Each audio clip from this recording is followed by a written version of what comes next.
முழுமையாக கேளுங்கள், முழுமையாக இயங்குங்கள். ஒரு தியானத்தை செய்ய துவங்கினால், ஒரு பிராணாயாமத்தை செய்ய துவங்கினால் உங்களால் ஆன முழு முயற்சியோடும் செய்யுங்கள். ஒரு 5 நிமிஷத்துக்கு அப்புறம் மெதுவாக ஒரு கண்ணை திறந்து பார்க்கறது, நான் என்ன பண்ணுறேன்னு உட்காந்து பார்த்துட்டு இருக்கிறது. நான் எல்லாம் பண்ணி முடிச்சிட்டேங்க ஐயா, அதனால் நான் உட்காந்துருக்கலாம். நீங்கள் என்ன பண்ணணுமோ அதை பண்ணுங்க.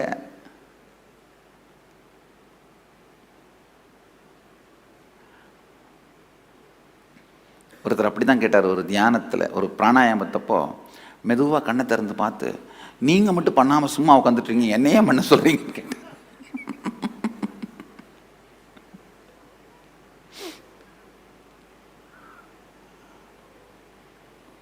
எல்லா கிரியைகளுக்குள்ளும் ஆழ்ந்து முழுகுங்கள், ஆழ்ந்து கரைந்து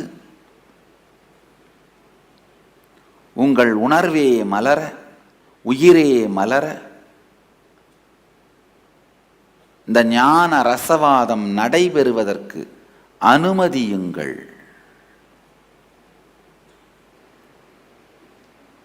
இதுக்கு மேல எந்த விதமான டிஸ்ட்ராக்ஷனும் இல்லாமல், அதாவது கவனச்சிதறலும் இல்லாமல் ஆழ்ந்து உள்வாங்க துவங்குங்கள். ஏன்னா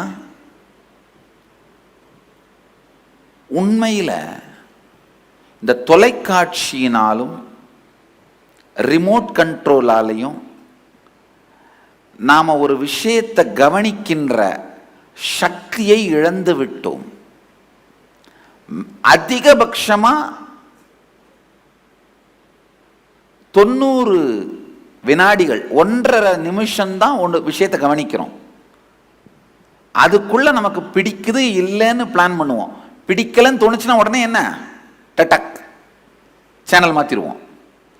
இந்த சேனல் மாற்றி மாற்றி பழகி போய் மற்றவங்களோட பேசும்பொழுது கூட சேனல் மாற்ற ஆரம்பிச்சிடுறீங்க. அது எத்தனை பேர் கவனிச்சிருக்கீங்க? கணவனோடையோ மனைவியோடய பேசிட்டு இருப்பீங்க, இது பிடிக்கலன்னா உடனே சேனல் மாற்றி ஆஃபீஸுக்கு போயிடுறீங்க. அப்படின்னா ஆள் இங்கே இருக்கீங்க, மனசு எங்கே போயிருது? ஆஃபீஸு. ஆஃபீஸில் பாஸ் பேசிட்டு இருக்காரு, அவர் பேசுறது பிடிக்கல அப்படின்னா உடனே என்ன பண்ணுறீங்க? சேனல் மாற்றிட்டு வீட்டில் இருக்கீங்க. மன ரீதியாகவும் சேனல் மாற்ற ஆரம்பிச்சிடுறீங்க. எத்தனை பேர் இதை கவனிச்சிருக்கீங்க உங்கள் வாழ்க்கையில்? கை தூக்குங்க. இப்போ 4 நாளைக்கு சேனல் மாற்றாம, ஏன்னா பல நேரத்தில் இங்க நான் பேச மாட்டேன், உங்களுடைய ஒரு பாகம் இங்க உட்கார்ந்து பேசிட்டு இருக்கும். என்னையா என் வாழ்க்கையில் நடக்கிறத அப்படியே பார்த்தா மாதிரியே சொல்றாரு. பார்த்துட்டு தாங்கய்யா சொல்றோம், பார்த்தா மாதிரியே சொல்லலைங்கய்யா, பார்த்துட்டு தான் சொல்றோம். உங்களுடைய வாழ்க்கையில் நீங்கள் திரும்பி பார்க்க விரும்பாத விஷயங்களை பற்றி நான் பேசும் பொழுது சேனலை மாற்றிட்டு வேற எதையாவது பார்க்க போயிடுறது மனித மனத்தின் இயற்கை. தயவு செஞ்சு 4 நாளும் சேனல் மாத்துறதை விட்டுட்டு சேனல் மாத்தாம ஆழ்ந்து முழுமையாக ஈடுபடுங்கள், ஆழ்ந்து முழுமையாக கேளுங்கள், ஆழ்ந்து முழுமையாக உள்வாங்குங்கள். வாழ்க்கையில் எதுக்காகவோ உங்களை தயார்படுத்திக்கிறீங்க.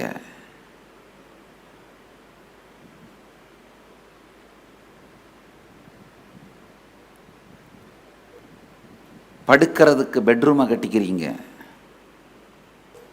பாத்ரூம் கட்டிக்கிறீங்க, பணம் வைக்கிறதுக்கு தனியாக ஒரு அறையை கட்டிக்கிறீங்க, பூஜை பண்ணுறதுக்கு ஒரு அறையை கட்டிக்கிறீங்க, ட்ராவல் பண்ணுறதுக்கு காரை உருவாக்கிக்கிறீங்க. எந்தெந்த சூழ்நிலைக்காகவோ உங்களை தயார்படுத்திக்கிறீங்க.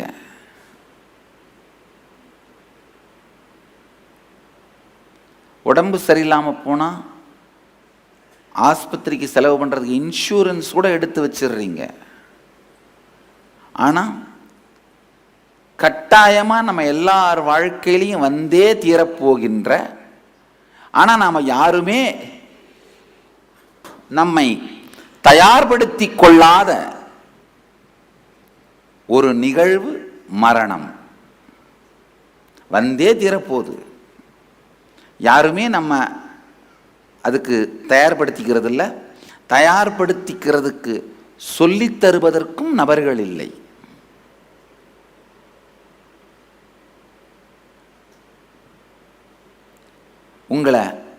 உங்கள் வாழ்க்கையின் எல்லா தருணங்களுக்கும் மரணம் உட்பட அனைத்திற்கும் தயார்படுத்துவதும் அனைத்தையும் முழுமையாக வாழ்வதற்கான ஞான தெளிவை அளிப்பதும் தான் இந்த 4 நாட்கள் செய்ய போறேன். அனுபவபூர்வமாக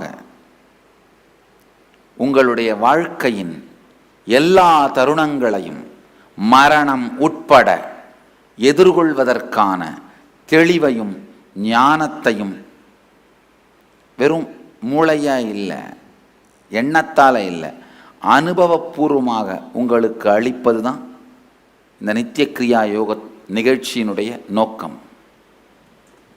பள்ளியில் தூங்கியவன் கல்வி இழந்தான், கடையில் தூங்கினவங்க முதல் இழந்தார்கள், தியான வகுப்பில் தூங்கினால் வாழ்க்கையையே இழந்து விடுவீர்கள். அதனால் அது நடக்காமல் தூக்கம் தவிர்த்து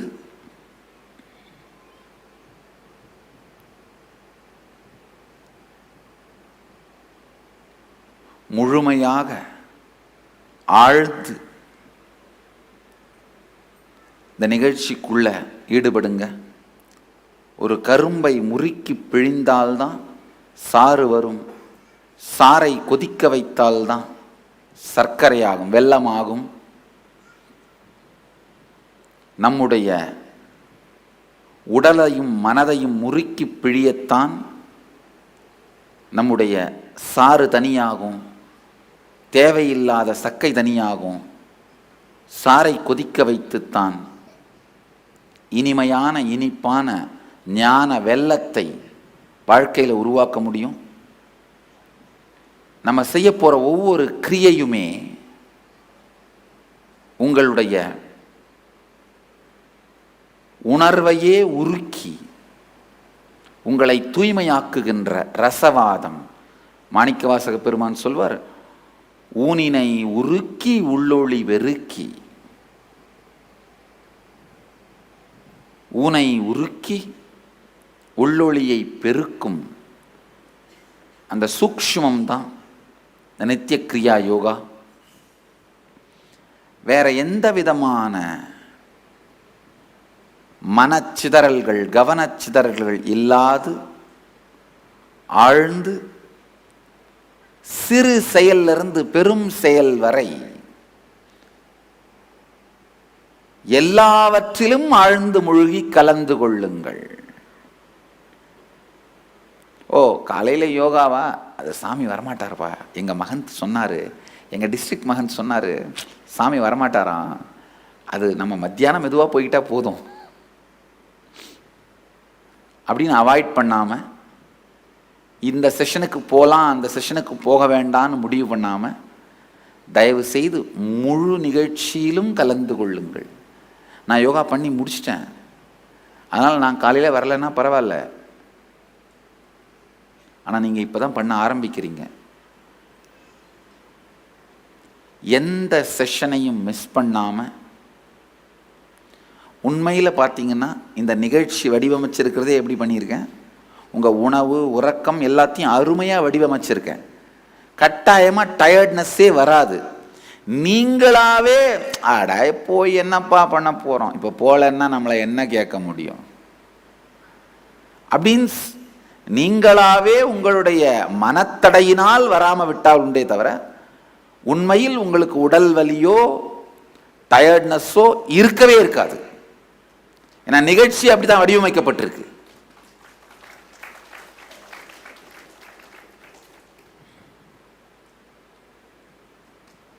சக்தி பொங்குகிற இடத்தில்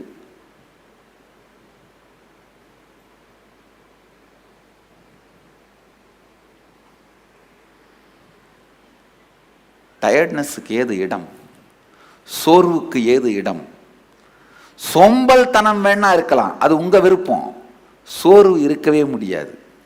சோர்வு இல்லாம பார்த்துக்கிறத நான் செய்ய முடியும், சோம்பல் தனம் இல்லாம பார்த்துக்கிறத நீங்க மட்டும்தான் செய்ய முடியும், வேற யாரும் செய்ய முடியாது.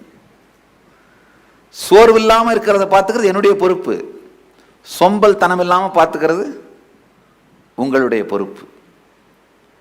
சோர்வு இல்லைன்னா கூட இப்போ போய் என்னப்பா பண்ண போகிறோம், உடப்பா அப்புறம் போய்க்கலாம். காலையில் 5 மணிக்கே எழுந்து வர சொல்கிறாங்க, எல்லாம் 8 மணிக்கு போகலாமப்பா அப்படின்னு நினைக்கிறது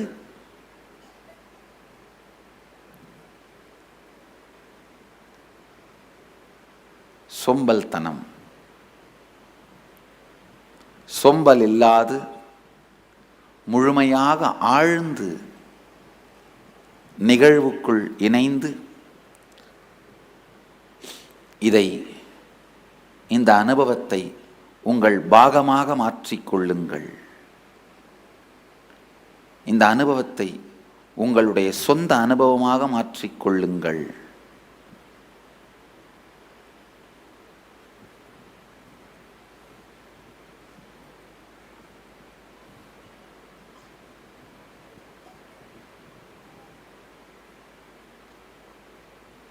இந்த மொத்த நிகழ்ச்சியும் உங்களுடைய வாழ்க்கையின் அடிப்படைகளை நீங்களே திரும்பி பார்த்து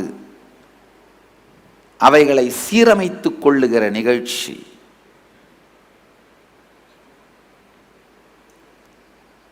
அதை உங்களுக்கு அனுபவமா மாத்துறதுக்கு தான் நான் இங்க இருக்கேன். உங்களுடைய பல கேள்விகளுக்கு விடையளிக்க போறேன், உங்களுடைய பல விடைகளை கேள்வி கேட்க போறேன், உங்களுடைய பல கேள்விகளுக்கு விடையளிக்க போறேன். நீங்க ஏற்கனவே வச்சிருக்கிற பல தவறான விடைகளை கேள்வி கேட்க போறேன்.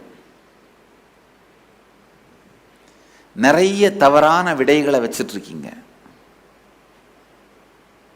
அந்த தவறான விடைகளை கேள்வி கேட்பதும் உங்கள் கேள்விகளுக்கு விடையளிப்பதும், இந்த இரண்டையும் தான் இந்த நிகழ்ச்சியில் பண்ண போறேன்.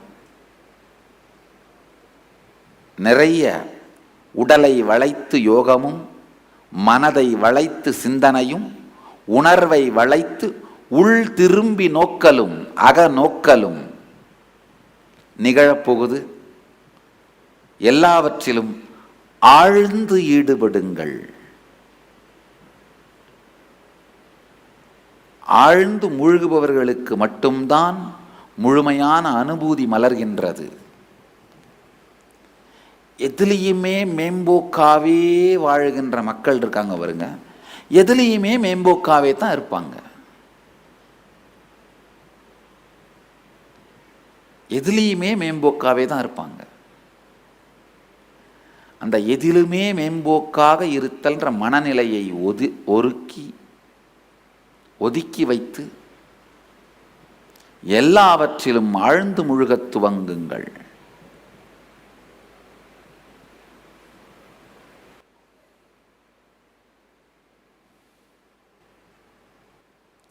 நான்கு நாட்களும் செல்போனை எல்லாம் சுவிட்ச் ஆஃப் பண்ணி வச்சுட்டு முழுசா கவனம் சிதறாமல் மனம் அத்தனை ஒன்றாக்கி இந்த நிகழ்ச்சிக்குள்ள முழுகிறது, ஒரு செஷனையும் மிஸ் பண்றதில்ல அப்படின்னு முடிவெடுத்துட்டவங்க எத்தனை பேர் கை தூக்குங்க. ஒரு உறுதிமொழி எடுத்துக்கலாமா? நமக்கு நாமே எடுத்துக்கலாமா? இது ஆக்சுவலாக நீங்கள் எனக்கு கொடுக்குற உறுதிமொழி இல்லை, உங்களுக்கு நீங்களே கொடுத்துக்கிற உறுதிமொழி. கை தூக்குங்க. சம்பூர்த்தியுடனும் ஸ்ரத்தையுடனும் பொறுப்பெடுத்தலுடனும் இந்த 4 நாட்களும் நித்திய கிரியா யோகா தியான முகாமிற்குள் ஆழ்ந்து மூழ்கி இதை என்னுடைய அனுபவமாக மாற்றிக்கொள்வேன் என்று எனக்கு நானே உறுதியளிக்கிறேன். ததாஸ்து.